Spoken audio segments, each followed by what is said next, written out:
Pemanfaatan sampah atau limbah organik di kalangan masyarakat saat ini masih terbilang sangat sedikit. Padahal sampah berupa sisa makanan yang tidak habis dikonsumsi seperti potongan sayur dan buah dapat diolah kembali menjadi hal berguna bagi kehidupan sehari-hari. Jika pada umumnya masyarakat hanya mengenal pupuk kompos yang merupakan hasil dari daur ulang sampah, nah ternyata sampah organik dapat dibuat menjadi cairan pembersih, baik untuk piring maupun lantai. Salah seorang warga Prabu Mulih mencoba memanfaatkan sisa makanan berupa sayur dan buah untuk diolah menjadi cairan pembersih.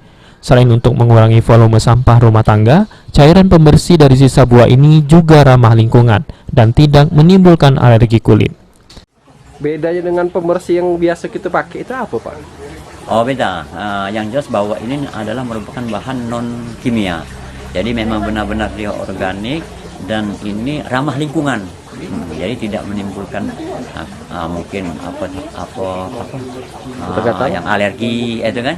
Lagi itu ini Cocok, Pak? cocok. Dan lagi Jadi biasa dipakai untuk? biasa dipakai untuk kita untuk nyemprot tanaman, untuk ngepel, untuk cuci piring, bisa juga untuk hand sanitizer itu bisa Desinfektan ya? disinfektan. Sebagai pemerhati lingkungan, Muhajirin tidak mengkomersilkan cairan yang dibuatnya. Warga yang ingin mencoba cairan pembersih dapat langsung datang ke rumahnya dengan cuma-cuma di Kelurahan Pasar 2, Kecamatan Prabu Mulih Utara, RW 01.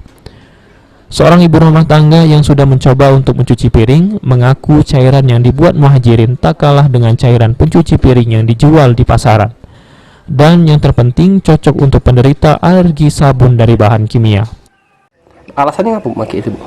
Alasannya enak, tangan tidak gatel. Kalau yang pakai biasa tuh kadang sering gatel, tangan merah-merah.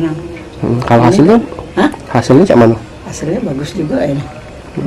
Sudah berapa lama pakai, Bu? 1 minggu lah. Jadi kita bakal ganti yang biasa, Bu ya? Iya. Benny Firdaus, PAL TV.